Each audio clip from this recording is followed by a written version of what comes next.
Welcome to The Story. I'm David Molko in for Pat Doris tonight. The future of energy production around the world got a blast, literally, of promising news today. Scientists achieving something called a net energy gain in a fusion reaction for the first time ever. We're going to explain why that's such a big deal in a moment, because this breakthrough is the first step toward what could be a clean energy existence for future generations. So much so that nuclear scientists call it the, quote, holy grail of clean energy. And that's why it's tonight's big story. All right, for decades, researchers have been trying to tap into an infinite source for clean energy, which would end our dependence on fossil fuels. And to do that, they reached for and studied the stars, most notably our sun. They found the sun's power comes from what is called fusion ignition. That is when two atoms are pressed together with such force that they combine, releasing enormous amounts of energy and heat. In this case, it's out of California. Like our sun, hydrogen atoms were pressed together to create helium, and that nuclear fusion released energy and heat, all this happening in just a fraction of a second. You can tell I love science here. Okay, the trick is trying to keep the fusion going, not to let it cool down, and to be able to harness the energy. The reason why this is considered clean energy is because, unlike current nuclear technology that is called fission, essentially that's the breakdown of uranium or plutonium atoms, fusion does not create that same kind of radioactive waste, and in theory could be a limitless source of energy. A team at Lawrence Livermore National Lab, National Ignition Facility, made the following happen. There's a tiny cylinder here at the end of this that you probably can't see. It's about so tall and this wide. Inside that was a small spherical capsule about half the diameter of a BB. 192 laser beams entered from the two ends of the cylinder and struck the inner wall. They didn't strike the capsule, they struck the inner wall of this cylinder and deposited energy, and that happened in less time than it takes light to move 10 feet. So it's kind of fast. X-rays from the wall impinged on the spherical capsule. Fusion fuel in the capsule got squeezed. Fusion reactions started.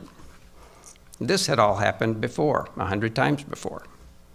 But last week, for the first time, they designed this experiment so that the fusion fuel stayed hot enough, dense enough, and round enough for long enough that it ignited, and it produced more energies than the lasers had deposited. About 2 megajoules in, about 3 megajoules out, a gain of 1.5. The energy production took less time than it takes light to travel 1 inch. Kind of fast. I'll say, as you just heard, the fact that more energy was released compared to what was put in, with a caveat we'll get to in a minute. That is the breakthrough scientists have been working toward for years. It has been so elusive because fusion requires such high temperatures and pressures. And even if you get to that point, scientists say it's incredibly difficult to control. Ignition allows us to replicate, for the first time, certain conditions that are found only in the stars and the sun. If we can advance fusion energy, we could use it to produce clean electricity, transportation fuels, power heavy industry, so much more. It would be like adding a power drill to our toolbox in building this clean energy economy. Yeah, power drill for clean energy. How's that? Meanwhile, a professor at Imperial College in London who specializes in plasma physics says, yeah, the experiment exceeded expectations, but caution, there is a long road ahead before something like this could be used to boost our existing power grid. This is very much a scientific breakthrough, a technological achievement, but it's not necessarily the way in which we would want to utilize the same fusion concept as a power source. The National Ignition Facility is extraordinarily expensive to run and doesn't operate very frequently. It's a science experiment. Turning this from a science demonstration into a power source, there are many technological hurdles that will need to be overcome as we go forwards. But in terms of the optimism that we can have that fusion may one day be the ideal power source that we thought it would be, that we've been trying to get working for 70 years and have never had the opportunity to generate more energy out than in. That has now been demonstrated. And that is the reason to be optimistic here. The director of the lab where the experiment took place again in California says that advances mean fusion is likely to be widely used in just a few decades, less than half a century, they say. And unlike fossil fuels, which will eventually run out, we can pull, experts say, straight out of the ocean. The basic fuel elements that go into it are very abundant. Essentially, we can extract them from seawater, so they're not going to run out anytime soon. And it's a very carbon-free, obviously low emissions, not just because it's not burning fossil fuels, but also because of the energy content of fusion. The stakes are rising all the time in terms of really having the need to try to find as many alternative approaches which do not emit as much carbon as fossil fuels. And fusion isn't the sole solution to that. It's part of the energy mix. We need to be trying everything we can possibly think of.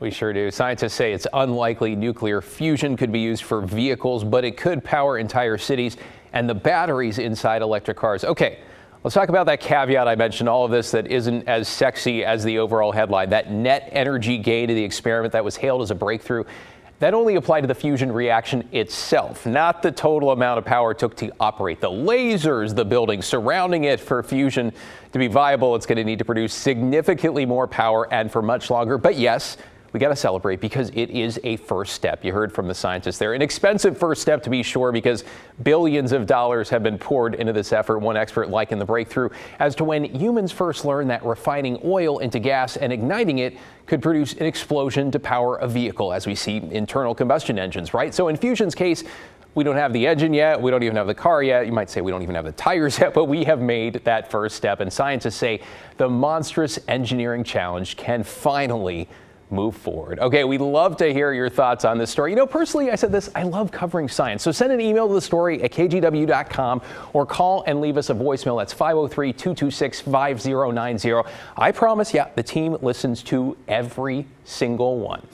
All right, we're going to stick now with the broad topic of science, energy, and by extension, climate. When you're thinking about where to live, you probably consider things like affordability, how much space you're going to have, maybe school districts, or how close you are to work, or maybe in Oregon, you know, your favorite spot in nature. But do you ever think about the way the community you choose to live in affects climate change? Now, we bring this up because the New York Times published a project. It's looking at the climate impact of neighborhoods across the country, and it's one we think is worth your time. All right, it's called the Climate Impact of Your Neighborhood Mapped, and you can actually zoom right into your city. We're going to do it here and see what kind of impact your community is having on the planet. So per household, the darker green areas put out less carbon emissions than the national average. The orange areas put out more. You can see downtown Portland there. It's right in the middle, has the lowest carbon emissions. And when we zoom out of there, once you hit the West Hills on the left and in the neighborhoods north of 26, households putting out much higher levels. Now, there are pockets where it does get better, closer to the center of cities in the suburbs like Beaverton and Hillsborough and Vancouver. Most of the east side of Portland, East Willamette, does a pretty good job too, keeping their emissions lower. Now, out in the rural areas, you see all that orange again. This is based on research from the University of California at Berkeley and Eco Data Lab. Again, it is per household in those neighborhoods. So let's explain more. Researchers say in urban areas where things are closer together and there are better options for public transit or walking or biking, those areas put out less emissions, again, per household. So this kind of makes sense. You might not be driving as much. You might live in a smaller space that requires a lot less energy. According to the Times, researchers say there is another big factor in how much impact your neighborhood has on the planet: how wealthy you and your neighbors are. All right, let's go back to the map of Portland. You can kind of see a clear dividing line there between the West Hills, one of the wealthiest areas of the city, and the rest of the city. The suburbs we mentioned north of Highway 26 also tend to have higher incomes. Compare that to some neighborhoods in east side of Portland. People tend to have comparatively lower incomes in some spots. Also, it's denser. Bottom line, researchers say people with higher incomes tend to have a higher impact on the climate, again, according to the Times, because they have bigger homes, buy more and travel more and move around more often by car. All right, this all came about because researchers say they wanted to take a closer look at the way our individual habits affect the planet rather than only looking at the big picture systems out there. The Times writes, quote, "Usually greenhouse gases are measured at the source, power plants burning natural gas or coal, cows belching methane, or cars and trucks burning gasoline. But a consumption-based analysis assigns those emissions to the households that are ultimately responsible for them, the people who use electricity, who drive cars, eat food, and buy goods. And they say that knowing which neighborhoods contribute more to climate change, again, this is per household, can help local governments know how to focus efforts at fighting it, and can help you at home know how to change your habits to offset your impact. I mean, most of you do already, but of course there are plenty of caveats here. You don't always get a say over how much transit access your neighborhood has, where your electricity comes from, how much you pay for it, right? Neighborhoods are shaped by policies that also go back decades. Okay, there is a lot more to dig into here. The Times gets into all of it. You can check out the entire article. Also compare Portland to other cities. I love the maps. Play around with the maps yourself. We've got a link to it through our social media.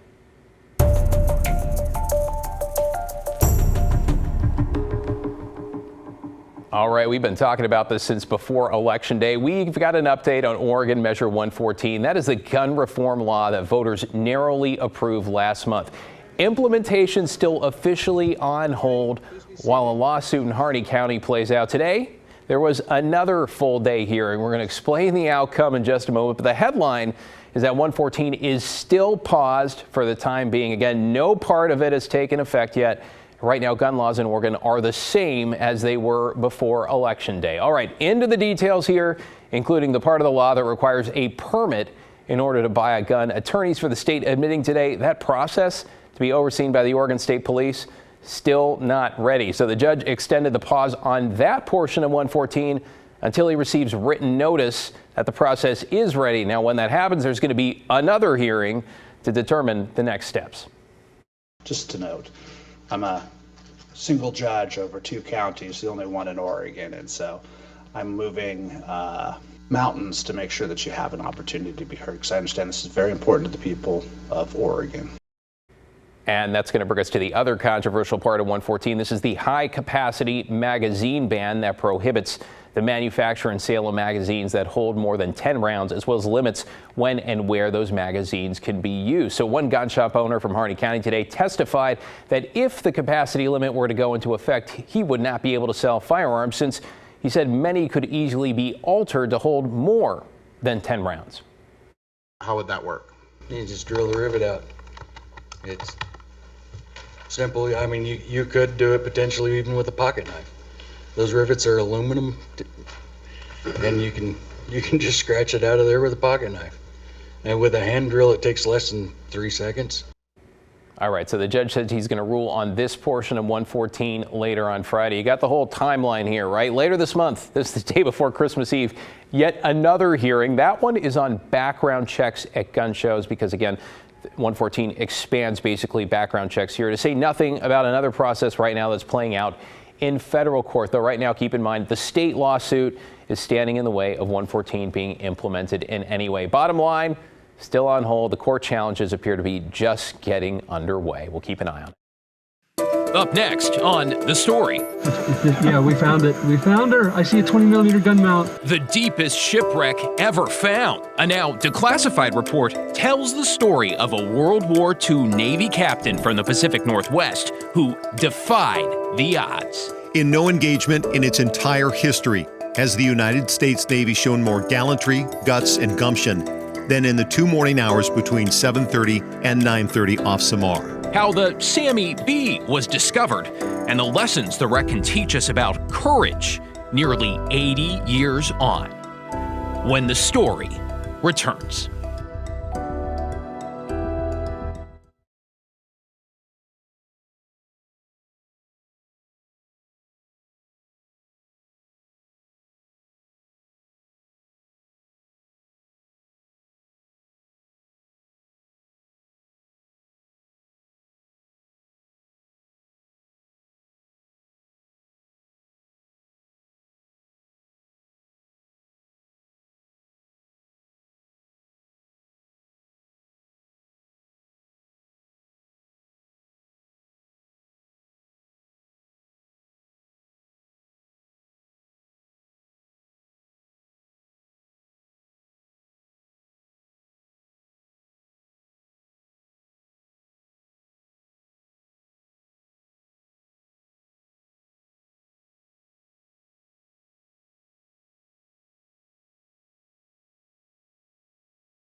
Welcome back. You're looking at the deepest shipwreck ever found. This is the Samuel B. Roberts. The World War II destroyer escort sunk during an epic battle in the Philippines 78 years ago and now rests more than 22,000 feet below the ocean surface. And though its recent discovery has been the catalyst for long-told stories of bravery, patriotism, and the underdog, it turns out the ship's captain actually hailed from the Pacific Northwest, a man who valiantly followed orders, even though a now declassified action report says the captain and his crew didn't stand a chance. Greg Copeland with our sister station King in Seattle has the story. It seems only fitting that in a town known for its historic naval and maritime heritage, I'm Jim Ritchie. They've gathered here. You guys knew me as Dave Wendell on the ship. Former shipmates. I got out in '84. Talking about their bond. The 6 years I spent with this family was probably some of the greatest 6 years I've ever had. It's a brotherhood. Not only with each other, but with a group of men who served aboard a different ship decades before them. That they had that mentality, you know, we will not surrender a ship. It's such a famous ship, at least to me it was. The ship was the USS Samuel B. Roberts, affectionately called the Sammy B. Her one and only captain was a junior officer in the Navy Reserve from Tacoma, whose love of the Navy at a young age set the stage for 30 years of service to his country. Robert W. Copeland would first graduate from Lincoln High School, then get his undergraduate degree from the College of Puget Sound before attending law school at the University of Washington, where he also earned a naval commission through ROTC. So we have Rear Admiral Robert Copeland from the class of 1935, the CO of the Samuel B. Roberts. His picture is displayed prominently on its wall of fame. The tattered flag from his famous ship evokes curiosity. When students walk through these hallways, they can see a piece of history and they can tie it to something real and tangible. In late October of 1944, the Japanese launched a series of attacks against U.S. Navy ships protecting the Philippines. Trying to regain a strategic foothold in the Pacific it lost to the U.S.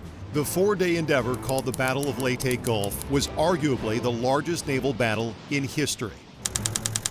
On the morning of the 25th, a small fleet of U.S. ships known as Taffy 3 found itself under surprise attack by the center force of the Japanese Navy, with nearly twice the ships, which were not only bigger and faster, but had far superior firepower, including the battleship Yamato, the largest ever built, weighing more than all of Taffy 3's ships combined. What they were up against in this Japanese battleship force, the odds were greatly against them. The first contact came at about 6:50 a.m. as recounted by Copeland during a recorded interview. Captain, surface radar reports they have a contact, sir, bearing about 330, about 30, 40 miles away. Moments later, the object on the horizon, sir. By that time, he said, it looks like the mast of a ship. Of the ensuing sea battle, Navy historian and Pulitzer Prize-winning author Samuel Eliot Morison wrote, quote, "In no engagement in its entire history has the United States Navy shown more gallantry, guts, and gumption than in the 2 morning hours between 7:30 and 9:30 off Samar." The now declassified action report tells the story. The U.S. ships could not outrun the Japanese, so they would turn and fight. At 7:35, the order was given for a torpedo attack. The Roberts scored one hit, heavily damaging one Japanese heavy cruiser. Over the next hour, she'd fire 608 rounds from her 2 5-inch guns without taking any damage. At 9 a.m., a tremendous explosion, and at 9:10, the word was given to abandon ship. She very slowly sank at 10:05. Yeah, we found it. We found her. I see a 20-millimeter gun mount. Earlier this year, ocean explorer Victor Vescovo went in search of the Roberts' final resting place in the Philippines, 22,621 feet below the surface. We have found the deepest wreck in history. 306 feet of mangled metal, scars of a battle she had no business being in. Sailors aboard that day earned high praise and high honors for their effort in fending off the Japanese fleet. Commander Copeland was awarded the Navy Cross for his valor, among other unit citations. He returned to Tacoma, where he served in the Navy Reserve until retiring in 1965 as a Rear Admiral. In 1980, years after his death, the Navy launched a ship bearing his name. That's my grandmom christening the hull. I had a front row seat as she was put to sea for the very first time. It was an occasion an 8-year-old boy didn't fully grasp the enormity of. To know your grandfather was a hero. And that brings us back to Bremerton, where the crew of the Copeland is not only reminiscing about their time on board, your grandfather, right? Yeah. But honoring their ship's namesake. Face down the battleship. Honoring his heroic actions. With the destroyer. You don't do that. His leadership and the tone he set aboard the Sammy B that was also embraced on their ship. We had people who wanted to come on the Copeland because we had a reputation on the waterfront.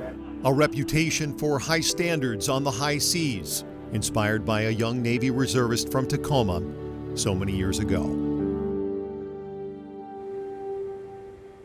The story of the Sammy B and a very personal connection there for Greg. Well, up next on the story, we're taking a look back at the life of former Washington State football coach Mike Leach, who could always bring a smile to your face simply because you never knew what he was going to say next.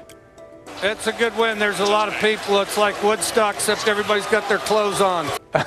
Leach passed away last night. To honor his memory, we're going to take a look at some of his greatest moments with a microphone when the story returns.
We've got some sad news in the sports world tonight. Former Washington State University football coach Mike Leach has died after suffering complications from a heart condition. The 61-year-old was the head football coach at Mississippi State, but you might remember he coached the Cougars from 2012 to 2019, leading them to 55 wins. And as much as he is remembered for the way he carried himself on the field, his interviews and news conferences off the gridiron were often must-see TV because you never quite knew what he'd say next. Cal out-coached us. Cal outplayed us at every position that I saw. They wanted to win more than we did. They tried harder than we did. Hell no. Receivers create separation. That didn't happen. What game did you watch? The defense had to play for 8 minutes the first half, and Cal scored whatever points they did. Like it's somewhere where you're searching for a bright spot. There's no bright spot. We're pathetic. You know, we were a bunch of pathetic front runners. Hey, he was always the bright spot. Leach was named Coach of the Year 3 different times in 2 different Power 5 conferences. Anyone who knew him, and many who did not knew, though, he was quite the character. So in honor of Coach Leach today, we're going to take a look back at some of his greatest hits, or you might say greatest quotes from his long coaching career. Yeah, I did have a pet raccoon. I would like to have a pet raccoon again. It's tough if you travel. Yeah, you know, right now we have the atmosphere of a JC softball game. Would I spend a week in jail to get rid of my student loans? I would have spent 3 months in jail. There's not a lot of reality involved in reality shows, and I would have done it happily. It's a good win. There's a lot of people. It's like Woodstock, except everybody's got their clothes on. Eventually, before it's all said and done, I'd be leading prison calisthenics and stuff like that. Going to the best shank builder and get a good shank, you know, for if I needed anything like that. It's a little mustache. Oh yeah, there we go. They're quite a bit more maintenance free than you would think. I actually think a zombie apocalypse, I would die of boredom before anything else. I don't even think he had a mustache when I recruited him. I don't recall. And then he's got more than a mustache too, and I don't know why everybody only notices his. A lot of these kids have mustaches. My neighbors would start shooting zombies. Okay, here's another one. Okay, there's another one. All right, another one. And I respectfully declined to answer on the grounds that I might get fined. This is a really ugly zombie. Wow, pretty attractive for a zombie. I think most people that say that Christmas isn't their favorite holiday are lying. I think candy corn's awful. You know, I mean, I completely hate candy corn. It's like fruitcake. You know, there's a reason they only serve fruitcake once a year, because it's awful. There's still candy innovation, although a while back I found that Europe had better candy than we did overall. It's because they have gummy everything. Mobility. Make sure you have mobility with your costume. Make sure you can get around. Make sure it's warm enough so that you can get as much candy as possible. There's a time when they hit kind of raccoon teenage years, and it's time for them to head off and into the sunset. And as soon as you get it, immediately hide it, because your brothers and sisters will try to steal it. Always memorable. Tonight, we're thinking about his wife, Sharon, and their 4 children, as well as the dozens of players and coaches that he no doubt had an impact on throughout his long career. May his legacy live on. We're back right after this.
A reminder tonight, we never take you for granted, so thanks for watching. I'm David Molko. Pat is back tomorrow.